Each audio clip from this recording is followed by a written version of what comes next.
Friends, कैसे हैं आप सभी। मैं Shamsher Kaushik India news point पर आपका एक बार फिर से स्वागत करता हूं। आज हम ये जो वीडियो खास तौर पर बना रहे हैं, जो खबर आपको दिखा रहे हैं, ये खबर आपने काफ़ी सुनी होंगी, देखी होंगी। आपके पास बहुत सारे मैसेजेस इस तरह के आते होंगे कि आज इतने रुपए बैंक अकाउंट से कट गए, आज इस प्रकार से धोखाधड़ी हो गई, आज इस तरीके से UPI के माध्यम से रुपए कट गए। तो ये हम आज खबर आपको दिखाने वाले हैं और ये जो खबर है, ख़ास तौर पर हमारा उद्देश्य है कि आप इससे जागरूक बने। और यहाँ पर आज हम खड़े हैं नांगल गांव के अंदर श्री भगवान जी के साथ। उनके भी बहुत सारे रुपए कट गए हैं इसी तरीके के फ्रॉड तरीके से। तो आप देखते रहिए इंडिया न्यूज़ पॉइंट और आपको मिलवाते हैं श्री भगवान जी से। अभी श्री भगवान जी हमारे साथ बने हुए हैं। सर, स्वागत आपका इंडिया न्यूज़। नमस्कार जी, इंडिया न्यूज़ के दर्शकों को सभी को मेरा नमस्कार। सर बताएं, क्या वाकया रहा, कैसे क्या बात हुई? सर, कल मेरे पास मेरे भाई है हरियाणा रोडवेज में ड्राइवर सुंदर सिंह जी। उसके पास कोई कॉल आई, मैं प्रवीण बोल रहा हूँ और भाई गूगल पे करवा रहा हूँ मैं 20,000 रुपये और घर आके मैं ले लूँगा आपसे। तो वो ड्राइविंग कर रहा था उस टाइम, तो उसने पूछा नहीं कौन प्रवीण कौन नहीं। उसने बोला कि श्री भगवान के पास कर दे, उसके फ़ोन में कर दे जी। और उसने मेरे पास फ़ोन कर दिया कि कोई 20,000 रुपये डलवा है, वो 20,000 रुपये आएंगे किसी के, तो आते ही मुझे बता देना जी। तो उसने एक दिन पहले मेरे से 20,000 रुपये शाम को मांगे थे। तो मैंने सोचा कि मैंने मना कर दिया था, मेरे पास नहीं है। तो मैंने सोचा कि इसने कहीं से अरेंज किए होंगे दाएं बाएं से, तो किसी ड्राइवर कंडक्टर से अरेंज किए होंगे, उसके पैसे आ रहे होंगे। अच्छा जी। फिर उसने मेरे पास कॉल आई, बोले भाई सुंदर ने नंबर दिए हैं। मैं कहा हाँ जी, आ गई मेरे पास कॉल। तो बोलो गूगल पे पैसा करना था। तो मैं कहा जी कर दो। बोलो किस नंबर पे है? मगा जी 94,165 18,205 नंबर पे। मेरा जिस नंबर से बात हो रही है उसी नंबर पे है। फिर वो बोले जी इस नंबर पे तो नहीं हो रहा है गूगल पे। तो मगर सर कुछ और बताइए। तो उन्होंने बोला कि आप गूगल पे खोलो अपना। मैंने अपना गूगल पे खोला। उन्होंने बोला अब फिर UPI ID खोलो। मैंने UPI खोला, फिर उन्होंने UPI ID बताई। मैंने वो UPI ID डाल दी। वो डालने के बाद वो एक पेमेंट रिसीविंग का मैसेज आता है। वो बोले कि अब इसके ऊपर पे के ऊपर ओके कर दो। मैंने ओके कर दिया। ओके करते ही मेरा पैसा कट गया। कितना रुपए कटा? उस टाइम स्टार्टिंग में मेरे 20,000 रुपये कटे। अच्छा। तो मैं फिर वो बोला कि नहीं ये भाई पेमेंट अब की बार आएगी दोबारा से। तो मुझे ये विश्वास नहीं था कि मेरे साथ फ्रॉड हो रहा है, क्योंकि मेरे भाई ने कॉल की थी मेरे पास। तो मैंने तो सोचा कि कोई परिचित होगा उनका। तो फिर दोबारा से उनकी रिसीविंग आई, तो मैंने दोबारा पे कर दिया। उस टाइम मेरे 42,000 रुपये कट गए। अच्छा, दोबारा से फिर वो बोले कि ये पेमेंट अटक गई है, मैं बैंक में बात करता हूँ। तो उन्होंने किसी दूसरे नंबर से किसी और से बात की। बोले कि अब की बार जो है ना वो पैसा आ जाएगा। फिर उन्होंने रिक्वेस्ट भेज दी, मैंने फिर एक्सेप्ट कर दी। तो फिर पैसा कट गया 12,000 रुपये जी। फिर उन्होंने बोले भाई अब की बार फिर मैं बात करता हूँ। उन्होंने फिर बैंक से बात की, पता नहीं किससे बात की। हाँ, करने के बाद उन्होंने बोला भाई अब की बार आ जाएगा, तो अब देखो कि बैंक अकाउंट में बैलेंस कितना है। अच्छा। मैंने उनको बोला कि देखा मैंने, तो मगा जी 3,000 रुपये बचे हैं केवल।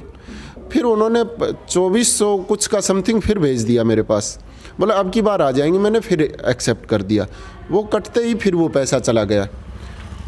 फिर मैंने कहा भाई मेरे तो ये सारे पैसे चले गए। फिर उन्होंने फ़ोन काट दिया। अच्छा। फिर मैंने FIR करवाई, थाने में गया। FIR कब करवाई आपने? कल सुबह ही 11 बजे में। ये कितने बजे? ये 10:15 बजे की बात है। 10:15 बजे? हाँ, तो 10:30 बजे ही मैं थाने में चला गया। FIR करवा दी मैंने। FIR करवाने के बाद मैं बैंक में गया। अच्छा। बैंक में उन्होंने अकाउंट को फ्रीज कर दिया। अच्छा। फिर वहाँ से बैंक से रिसीविंग लेके फिर मैंने थाने में दे दी। उन्होंने साइबर सेल को दे दी। अच्छा। अब आगे तो पुलिस जाने क्या होगा क्या नहीं होगा। अच्छा।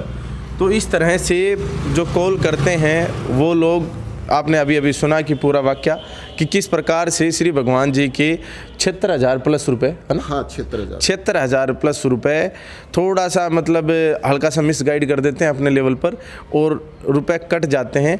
सारी जो कमाई थी वो कौन से बैंक में थी? HDFC bank. HDFC बैंक में। देखो, नेशनल बैंक कितना भी सिक्योर हो, लेकिन जब तक आप 225 रुपये 76,225 रुपये जी। तो ये जो इन्होंने केस दर्ज करवाया है, जिसकी पूरी डिटेल्स आपको सुनने देखने को अखबार में भी मिली होंगी। बाकी इस तरह के बहुत सारे कॉल्स आते रहते हैं।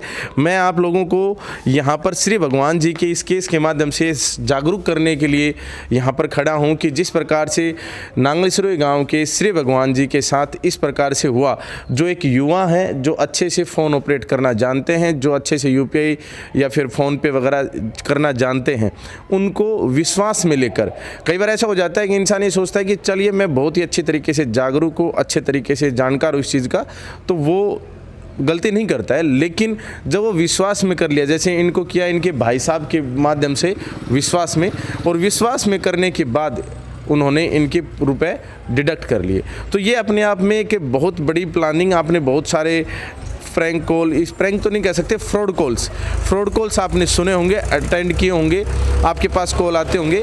कभी भी बैंक आपके पास फ़ोन कॉल नहीं करता, कुछ बेसिक बातें हैं ये।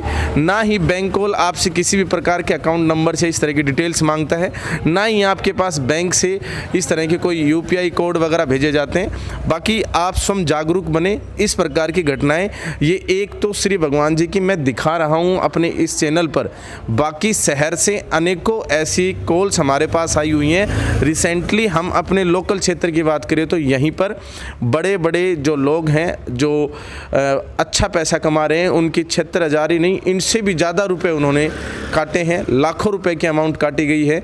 बड़े बड़े उसमें नाम है अपने आप में, ऐसे लोग जो समझदार हैं, जो शिक्षा से जुड़े हैं, जो राजनीति से जुड़े हैं, जो कहीं ना कहीं दूसरे बिजनेस व्यापारी लोग हैं, उन लोगों के। आप भी बिजनेस करते हैं, क्या काम करते हैं? इंश्योरेंस का काम है महेंद्रगढ़ में मेरा। इनका इंश्योरेंस का काम है, कहीं ना कहीं पेमेंट लेन देन जो है आपका दिन भर हमारा बैंकिंग का ही काम है। हाँ, सारा दिन भर बैंकों का ही काम है हमारा। तो जब इनसे इस तरह का फ्रॉड हो सकता है तो आप समझ सकते हैं आपके साथ क्या नहीं हो सकता है। बाकी जैसा कि अभी आपने इनसे सुना कि अगर ऐसा कुछ होता भी है, इस प्रकार की कॉल्स आती हैं, तो वो आप ना उठाएं या उनका जवाब ना दें, या बिल्कुल कंफर्म होने के बाद ही यूपीआई की कोई ट्रांजैक्शन करें।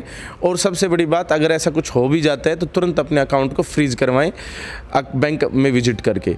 बाकी आप मेरे से ज़्यादा समझदार है, बस विशेष कई बार ऐसी बात हो जाती है कि इस तरह से विश्वास में ले लिया जाता है। श्री भगवान जी को ऐसा नहीं था कि यूपीआई चलाना, फ़ोन पे चलाना नहीं आता था, बहुत अच्छे से आता था, तभी इनको विश्वास में लेकर इस तरह के रुपए डिडक्ट हो गए। तो आप जागरूक बने। इंडिया न्यूज़ पॉइंट की एक कोशिश है कि आप और जो भी साथी जिसको आप ये वीडियो भेजेंगे, जिसको आप जागरूक करने के लिए शेयर करेंगे, वो जागरूक हों। ज़्यादा से ज़्यादा शेयर अवश्य करें ताकि क्षेत्र के सभी लोग जागरूक हो सकें। आप सभी का इंडिया न्यूज़ पॉइंट पर बहुत बहुत धन्यवाद।